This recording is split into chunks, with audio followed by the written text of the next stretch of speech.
director, David Sainz, actor, Ana Turpin, actriz, y Mauricio Morales, actor. Son el equipo de Luger y quiero darles la bienvenida porque cuando...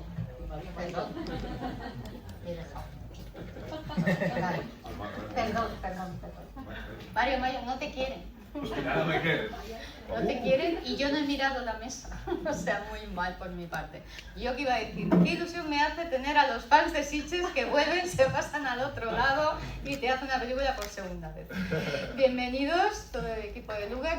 La verdad es que lleváis una trayectoria estupenda. Es curioso porque es uno de esos géneros, o sea, una sección como la de Sorrita, que no suele haber producción española. O sea, hemos tenido, no inauguráis, pero la verdad es que me hace mucha ilusión que siempre podamos tener algún título y que os hayáis colado ahí. Y dice mucho de vosotros, de vuestra innovación y de vuestra propuesta. Director, que te estrenas, ¿qué tal la experiencia de pasarte de la producción a la dirección? Bueno, yo es que la producción pasé por amor. ¿A quién? ¿A quién? O sea, por amor a mi amigo Mario, de alma. He sido productor forzado, por eso confío en gente como José Luis, gente como Raúl. Y bien, yo siempre he querido dirigir, así que nada, estar aquí en Sitges también, como nos habéis tratado, como estáis tratando nuestra película, pues no sé, no podría decir nada más que palabras de amor para vosotros y muy agradecido y muy nervioso. Pero como director también bien, ¿qué tal el rodaje? ¿Complicado? ¿Es lo que te imaginabas? ¿Estás contento con el resultado? Es la película, exactamente es la película que quería ver. Así que esa película la he hecho principalmente porque era la peli que a mí me hubiera gustado ver y es exactamente lo que tengo. Obviamente ha ido cogiendo forma desde las primeras ideas hasta... Bueno, va cogiendo forma porque obviamente no todo puede ser exactamente como tú lo tienes en mente, pero esa idea se va haciendo a lo largo del proceso, tanto de guión, preproducción, rodaje, y al final estoy convencido que era la película que queríamos hacer todos. Estoy contentísimo con todo el equipo, con mis frontman, con mis secundarios de lujo y con absolutamente todo. No te puedo hablar como director de esta película, porque de esta película soy... Estás demasiado claro, involucrado. efectivamente, yo que sé, te podía hablar como actor, como editor, como... Bueno, a ver, preguntas entre el público. Bueno, en primer lugar, enhorabuena por la película, y además con un reparto pues, con David Sainz, que aparte de actor pues, también nos regaló Hora 67, ¿no? Te quería preguntar sobre la construcción de la historia, ¿no? Cómo todo gira, pues, o en parte, sobre esa pistola, esa Luger, ¿no? del título y claro, rápidamente pues hay como referentes que vienen a la mente, como Winchester 73 de Anthony Mann o El perro rabioso de Kurosawa, ¿no? Que también giraban sobre un arma. ¿Han sido cosas que estaban sobre la mesa a la hora de construir la historia o evidentemente habrá otras cosas? Y esa es la pregunta que te quiero hacer, ¿no? Es decir, ¿cómo llegas a esta historia con la que debutas como director? Gracias. Pues no hay un único germen a partir del que surja. Los directores y los creadores pueden empezar sus historias a partir de una idea concreta o de una imagen o escuchando una canción. Aquí es básicamente, yo soy una persona que he tenido mala suerte con mis amistades y me han dado pocas segundas oportunidades. Entonces la Luger es básicamente el MacGuffin de la película y es un background para hablar de una película que habla de las segundas oportunidades, del sacrificio, de la lealtad. Y básicamente se nos juntaron esas dos ideas. En un principio había una idea muy graciosa en la que quisimos meter todos estos conceptos, que era la idea de que dos cobrapellas, como son aquí David Sainz y Mario Mayo, fueran tan torpes como para encontrar una caja en el maletero con algo que desconocían y la vendiesen sin más. Esa era la premisa que teníamos Santiago Taboada y yo. Y al final luego pues tuvimos que deshacernos de esa idea que nos gustaba tanto, de la que quedan ya solo reminiscencias en el guión y aprovechar que realmente el conectar un microcosmos, como es lo que le pasa a estos dos tíos en un polígono del Extrarradio de Madrid, conectarlo con algo tan épico como la Segunda Guerra Mundial y Hitler, ¿no? O sea, para darle mucha más epicidad a la historia. Pero realmente ese es el background de la película para hablar de la amistad y la lealtad. Perdón, personalmente aún no he visto la película, la veré esta noche, pero me gustaría saber este tipo de películas, ¿no? Con este microcosmos, esta oscuridad, ¿no? Social, normalmente siempre tenemos como un bagaje más, ¿no? Esto pasa afuera, ¿no? Es como a la hora de poner el tono de la película, ¿cómo ha sido intentar dar un tono peliculero, pero entiendo que patrio, ¿no? O sea, una cosa más cercana. ¿Cómo ha sido el proceso de gestación del tono de la película? Gracias. Pues yo vengo de la webserie. Y la webserie yo me sentía muy cómodo con la comedia. Entonces, al principio, cuando se inicia el proyecto del Uber, no tiene un tono exactamente definido. Sabemos de qué queremos hablar, de estos conceptos, pero estos conceptos se pueden enfocar desde el drama, desde la acción, desde el thriller. Creo que intentamos conservar todo eso. Lo que sí tenemos es como un paso desde una primera parte un poquito más distendida, en la que es un poquito más cómica, dejamos que el espectador se sienta cómplice, empatice con los personajes, se sienta fuerte, se ría y a partir de ahí les intentamos sumir en un pozo de mierda y oscuro hasta el final. Se cambia. El tono, ¿cuál es el tono? Es un tono cambiante, totalmente. Felicidades por la película. Yo os quería preguntar porque creo recordar, porque estoy hablando un poco de memoria, me perdonáis si me equivoco en la frase, que dice que no saldrás del polígono en tu puta vida, creo. Y al inicio podemos ver cómo los personajes sueñan un poco con viajar y salir de ese entorno, ¿no? No sé si este personaje que se puede considerar el polígono, que tiene un nombre peculiar, existe realmente, porque como no somos de Madrid no sé si existe ese nombre, y podéis contarnos un poco más, y porque ya os digo, forma parte de como un personaje más dentro de la trama, ¿no? Porque creo que además toda la acción se desarrolla ahí. Para mí, esta la podemos responder cualquier. No existe ese polígono. El polígono real donde se ha rodado son polígonos del extrarradio de Madrid, sobre todo. Según te vas más al sur son más cinematográficos. Pero no, teníamos que crear un polígono ficticio que fuera mucho más grande de cualquier polígono que pueda existir en España. O sea, cualquier polígono en España tú lo cruzas en 10 minutos y lo que teníamos que crear es un laberinto del cual no pudiesen escapar los personajes, ¿no? No es que haya una puerta, no es que haya una frontera a la cual no puedan salir, sino que la trama les atrapa y necesitábamos que fuera un polígono grande. Entonces de ahí creamos el Santos 117, que es un nombre al uso. Hicimos una lista de varios nombres de polígonos, Santillo, y al final pues nos quedamos con este, que nos resultaba bastante peculiar, y ahí es donde se desarrolla el universo. Y por supuesto, y muy bonita la pregunta, es un personaje más de la película, por supuesto. Te estaba engañando, ¿eh? El polígono Santos 17 existe, es el polígono más grande que existe en Europa. Y cuando viajes a Madrid, pregunta por él, que seguro que te van a indicar dónde está. Habéis pasado por Fantastic Fest, donde recibisteis una mención del jurado, y después de Estrasburgo. ¿Cómo ha recibido el público internacional vuestra historia medio patria, pero con los códigos del cine de acción tradicional también? Tú eres el que hay a otro sitio. Yo en Austin... Hay una queja ahí, ¿eh? Pero fíjate que en Austin, estos dos han estado en todos los pases de Austin. Yo no pude estar en todos los pases de Austin. ¿Cómo lo ha recibido el público, Mario? Bueno, la verdad que el público americano entendió perfectamente la película, que a pesar de ser una película autóctona aquí, es un público que en cuanto hay algo español, ya de primera, solo por eso, les encanta. Y además empatizaron mucho con los personajes, con todo lo que sucedía en la película, porque creo que es extrapolable al final a otros lugares del mundo. O sea, no es que digan, no, esto solo pasa aquí. Recibieron la película como algo que les puede pasar perfectamente a ellos, entonces la verdad que fue maravilloso y entregado.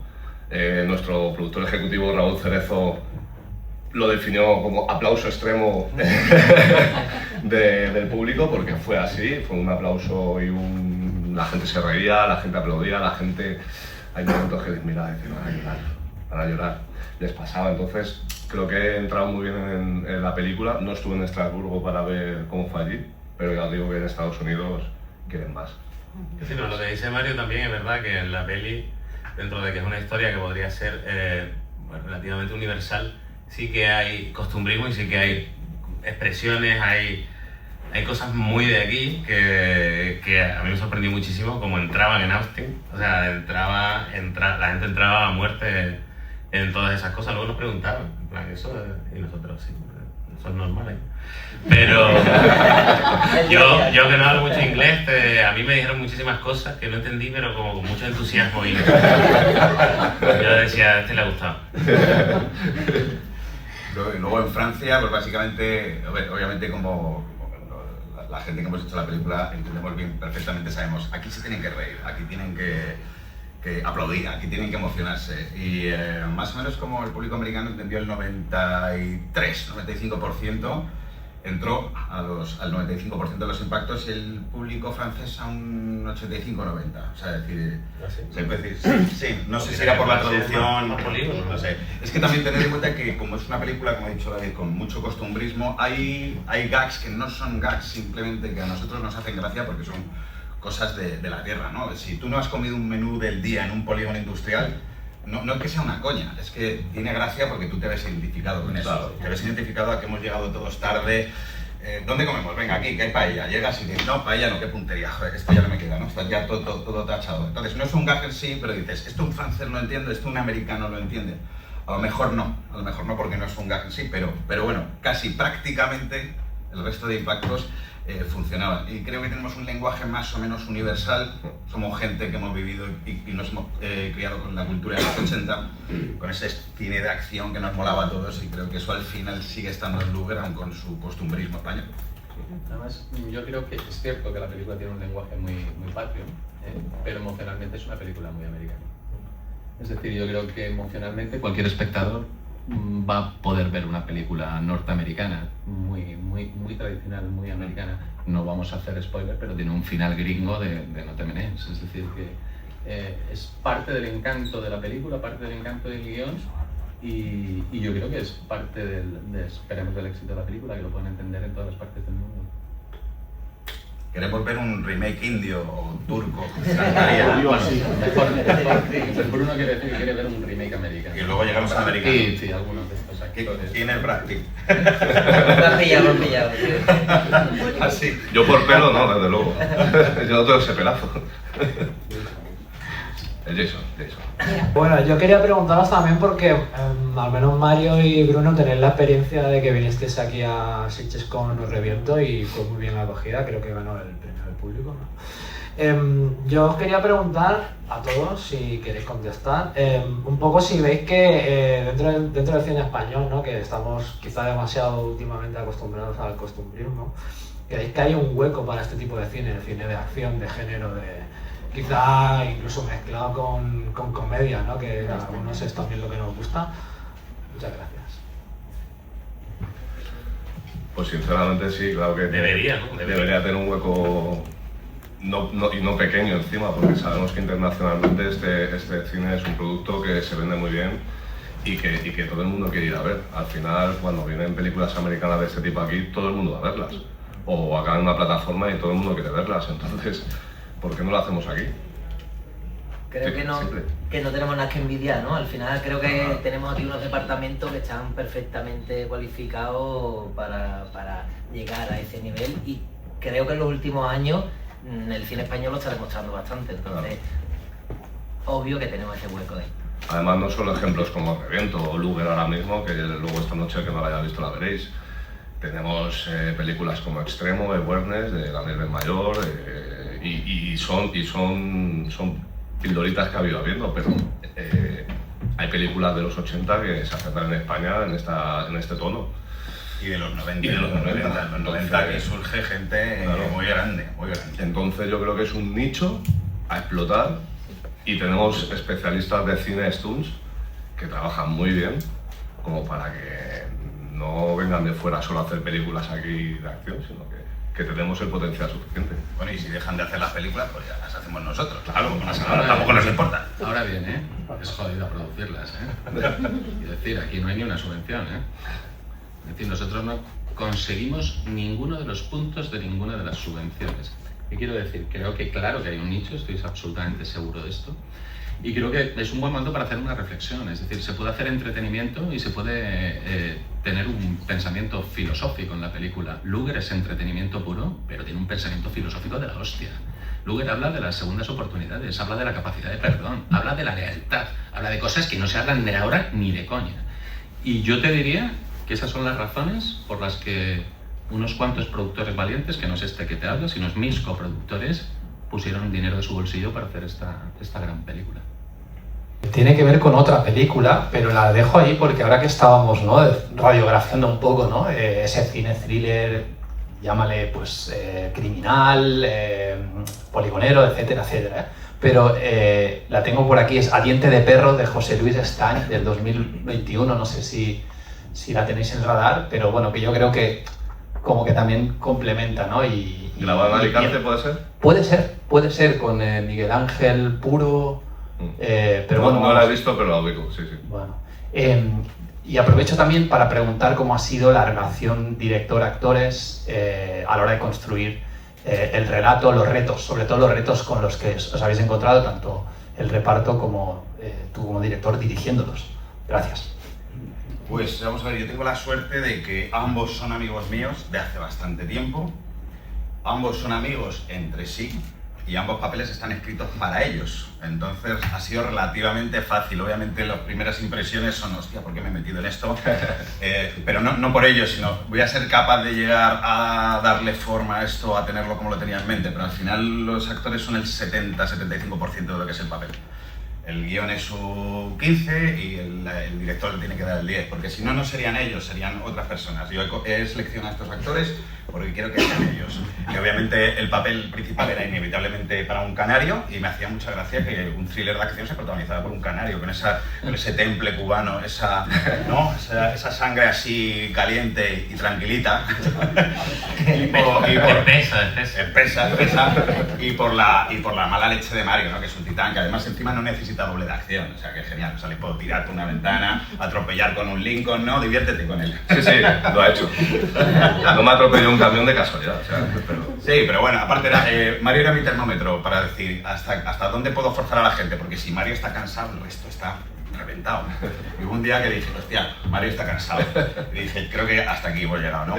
Nada, el resto ha sido relativamente sencillo, son papeles que hablan de la amistad, es decir, como que tiene bastante de ellos. Y estaban escritos para ellos, entonces ha sido relativamente sencillo y placentero verles.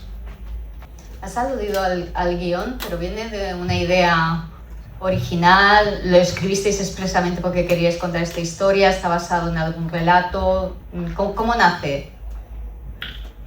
No, nace, ya te digo, de lo que he comentado al principio, que era un poco no nace de una idea única, sino tenemos una idea un poco estúpida y graciosa, una situación que puede servir de background para contar este tipo de conceptos, y realmente tiene más fuerza la idea de que yo quisiera dejar, digamos, un poco... Yo estuve un tiempo en la interpretación y dejar de hacer cosas que a mí no me gustaban para contar mi propia historia. Entonces era un poco más el sentido de vamos a hacer una película. Yo le dije a Santi, vamos a hacer una película. Ya pasa el tiempo de intentar vender un piloto de una serie a cualquier serie, eso ya está, digamos, demasiado cerrado. Entonces digo, vamos a hacer una película y a ver si en festivales podemos tener algún tipo de cabida. Entonces surge de esos dos conceptos que he hablado y de venir aquí y aquí estamos. Escribir. Yo quiero escuchar a Ana. ¿Qué tal una película tan de testosterona? Como digo, la película con mi nabosfera. Pues ha sido un regalazo. Ha sido un regalazo porque yo no los conocía y nada, llego a la película a través de la Dahlia Films, que ya había trabajado con ellos en otro largo, y para mí fue un verdadero placer, un placer, porque me encontré un equipo de una madurez, de una profesionalidad, donde te hacen sentir una más desde el minuto cero. Yo siempre destaco una cosa, yo soy como un bichito que me voy fijando en todo, aunque no lo parezca. Y en el rodaje veía un libro así de gordo, por ahí, que ponía guión técnico. Y yo normalmente siempre había visto los guiones técnicos que eran hojitas donde apuntaban 4 cosas, pero era el Quijote. Y lo abrí y estaba toda la película completamente desglosada con todo, pero a un lujo de detalle que dije yo, este Bruno es un crack. Y así fue. Es decir, para mí es uno de los regalos de mi carrera y de mi profesión, conocer a esta gente. Y estoy feliz. Y aparte el personaje que hago me encanta porque es como una abogada ahí de moral dudosa, ¿no? Flexible. Que ofrece unas soluciones, digamos, al margen de la ley para sus clientes. Contundente. Entonces es muy guay, me lo he pasado pipa. ¿Y para ti fue difícil la preparación del papel? ¿Cómo te sentiste? ¿Estos ya tienen su background? Pues es verdad que también en mi caso ya había currado con Bruno y llevábamos como muchos años en contacto de, tío, qué ganas tenemos de volver a currar juntos. Y a mí me llegó este personaje o la primera información de este proyecto y fue con Mario, que justo coincidimos en un rodaje de un corto, y ella me dijo, tío, pues Bruno tiene algo pensado para nosotros. Y hostia, tío, pues no sabía nada. Pasa el tiempo, estrenamos el corto y ahí vuelve a decirme, ¿no te ha dicho nada, Bruno? Porque Bruno está escribiendo una cosa para nosotros. Y es como, tío, pues no me digas más esto que Bruno no me ha dicho nada. Y justo ahí fue como al mes o al poco tiempo que ya Bruno me llamó y dejé todo lo que estaba haciendo en ese momento, le dije, cuéntame ya. Y ahí me contó Luger toda la película, me contó un poco ya cosas técnicas, ya lo tenía como él, como todo bastante claro ya.